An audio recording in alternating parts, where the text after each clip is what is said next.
What up? It's Jimmy the Bag from odds.com. This is a clip from our big Monday opening lines, early leans college football show. If you want to see the entire show, hit the link at the bottom of the screen. It is exclusively on odds.com. We break down every single midweek game and we hear best bets from John Ryan, Connor Mack, and Noli Knows. And we're coming off a big Saturday, which helped immensely. Keep rolling. Get paid in full. And thank you for watching.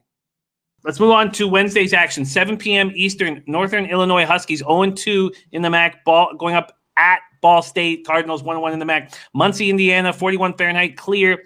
10 miles per hour is the wind. Ball State opening up as 14-point favorites. That's now moved to 15 at some books. This total high at 62 or 62.5. NIU opened their season with a 49-30 loss at home to a very tough Buffalo squad. It was pretty good. They followed that up with an awful 40-10 home loss to Central Michigan. The Chips, if you follow us on Twitter, you will know that CMAC put out a move on Central Michigan before that game went off, and that was an easy cash for CMAC. Ross Bowers has not looked good. 33 of 60, 341 yards, 1 touchdown, 1 interception. The Huskies had covered 6 straight games after an against-the-spread loss before the Chips beat them badly last week. Ball State followed up their season-opening 38-31 loss at Miami of Ohio with a come-from-behind 38-31 win at home over Eastern Michigan. I was on Eastern Michigan. Eastern Michigan was in control for a lot of that game until late. Their defense let them down. Running back Caleb Huntley is a beast for Ball State. He rushed 55 times for 334 yards, 5 TDs through 2 games. That's opened up the passing game for Plitt. Drew Plitt, 41 of 63, 541 yards, 2 touchdowns, 2 interceptions. Ball State is 2-5 against the spread in their last 7 home games. Let's start with Noli Knows. NIU. I know you've used them often over the last few years, but this is a very different team with all these freshmen. How are you handling this spot, Noli? I mean, you said it, Jimmy. It's a completely different team. They're young, and you can see it. You can see it with their size outside and in the trenches as well. They've been getting beat up. But is Ball State going to be able to cover the 14 with the defense that they've shown? You know, they continue to show the inability to stop anybody. They're giving up over 450 yards a game total, 269 through the air. They're giving it up both ways.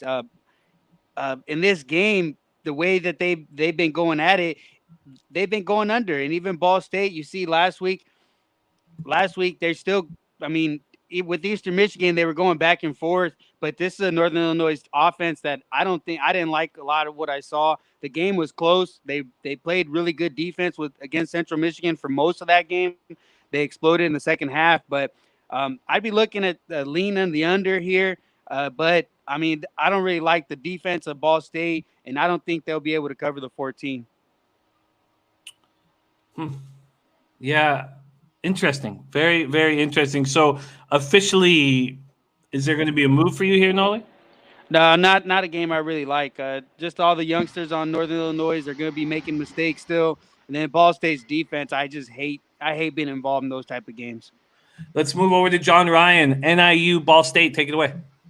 Well, the betting lines imply a score of 38-24 in favor of Ball State. And I think Ball State, when I looked at this game earlier today, has the chance to dominate both sides of the line of scrimmage. And it seems to me, historically, when you have a team that's going to dominate both sides of the line of scrimmage in MAC competition, the game can get out of hand, and it ends up being a blowout.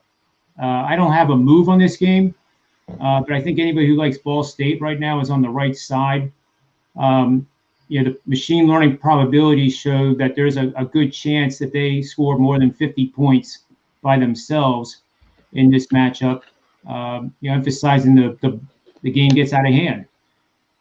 Ball State is also 70-34 the last 10 years when scoring 28 or more, and we're talking about them scoring 38 or more.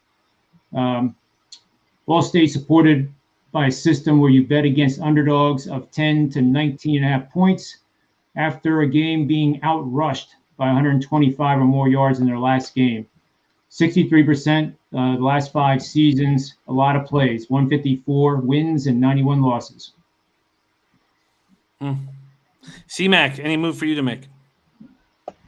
No, I think it's just too many points. If I got under 2 touchdowns with Ball State, maybe. I don't like laying. I mean, this is the MAC, but defenses that are that bad, laying that many points. Northern Illinois with the freshman, Bowers is just inconsistent. He's throwing a lot of picks. They got some talented receivers, though, from some of the games I've watched. But I can't make a move here. Northern Illinois, even though we talked about all the freshmen on their team, they're 7-1 the last 8 against Ball State. And Northern Illinois has gone over 7 of the last 9 games, and Ball State's gone over its last 6. So these teams have been going over, which Noli probably doesn't want to hear, but these are over. Points are being scored in their games, both teams. Do you think because NIU's had Ball State's number in the past that Ball State might want to smash them in the mouth with all these freshmen on their team? Yeah. I just think they, that defense that's so bad, I don't think it's a bad number, a little over 2 touchdowns. I just wanted less. If I could get less than 2 touchdowns, I'd be on it, and I missed it. So I'm off.